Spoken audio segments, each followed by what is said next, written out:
kaibigan, former world champion, 8th division world champion sa boxing mga kaibigan. No other than the one and only Manny Pacquiao mga kaibigan. So balik laban. Ito ang maugong na trending mga kapatid. Babalik sa professional fight. Hindi lang exhibition itong si world champion Manny Pacquiao mga kaibigan. Well, anong opinion nyo dito mga kapatid? Kaya pa kaya niyang makipagbakbakan? Diba? Laban sa isang bata, no, na si Ben mga kaibigan. Conor Ben. Well, exciting ito mga kapatid. Anyway, marami ang mga hati ang opinion mga kaibigan.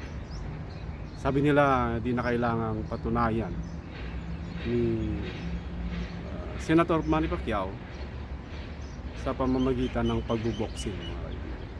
Well, anyway, marami din nagsasabi na go lang dahil kaya niya pa.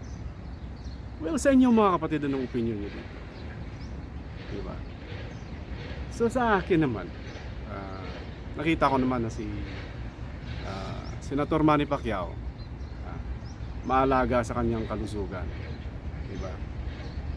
Hindi siya yung tipong athlete na pag walang laban is nagtitake ng mga intoxicating substance like alak, diba? At kung ano-ano pa.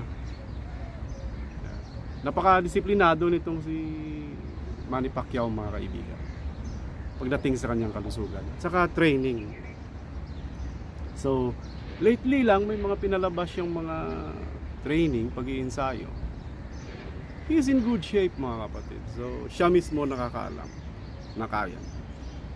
Diba? So sa mga nagsasabi na hindi niya nakaya, baka madisgrasya siya, feeling ko hindi naman ganun kahina yung panunaw ni Senator Manny Pacquiao na hindi niya ma-assess ang kanyang kakayahan, di ba? So, kayo kapatid, ano yung masasabi niyo dito? Anong opinion niyo, di ba? So, malamang mayroong papabor, mayroong hindi. Pero let's see.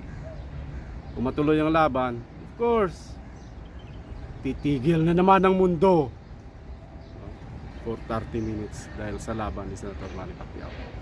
So it's very exciting, no?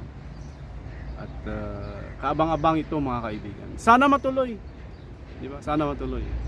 Because in the end, ano man ang gusto natin, gusto niya pa rin ang kanyang gagawin. So, yun lang. Fans lang tayo ng boxing. At saka, fans ni Senator Manny Pacquiao. Ganun lang mga kapatid.